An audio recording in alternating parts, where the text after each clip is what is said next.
తెలుగులో first super hero sir మీరు. ఇంతమంది స్టార్స్ ఉన్నారు. ఇంతమంది పెద్ద పెద్ద స్టార్స్ ఉన్నారు. వాళ్ళందరికి కాకుండా మీకొచ్చింది ఈ అవకాశం.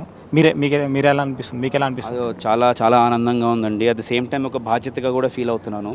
ఎందుకంటే ఇలాంటి రోల్స్ ఒక బ్రేక్ త్రూ రోల్స్ అవ్వచ్చండి ఫ్యూచర్లో. సో ఖచ్చితంగా నేను ఒక బాధ్యతగా తీసుకున్నాను. అట్ ద సేమ్ టైం మన సూపర్ హీరో అనే హ్యాష్ ట్యాగ్తో వెళ్తున్నాం మనం. సో అందరూ గర్వించేలాగా ఈ సినిమా ఉండాలి. అట్ ద సేమ్ టైం ఇది మన సినిమా, మన సూపర్ హీరో అని వాళ్ళందరూ గర్వించేలాగే చేయాలి.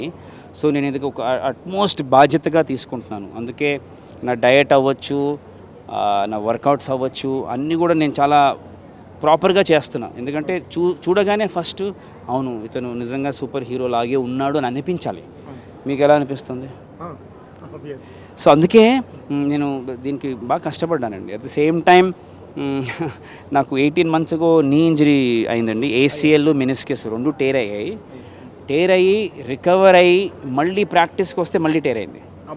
సో అదే అనుకున్న, ఇంత పెద్ద పరీక్ష ఏంటి దేవుడా అంటే. ఇలాంటి ఇప్పుడు నాకు మాస్క్ లేదు సినిమాలో, డూపు పెట్టి చేయడానికి అవ్వదు. నా హైట్ నా పర్సనాలిటీకి మ్యాచ్ అవ్వాలి. సో అనేక కారణాల వల్ల ఇంకా నేనే చేస్తాను అని నేను చెప్పాను. మా టీం కూడా బాగా సపోర్ట్ చేశారు. మీరు నమ్మరండి, లాస్ట్ 2 months నుంచి ఆల్మోస్ట్ ఎవ్రీడే ఫిజియోకి వెళ్తున్నా.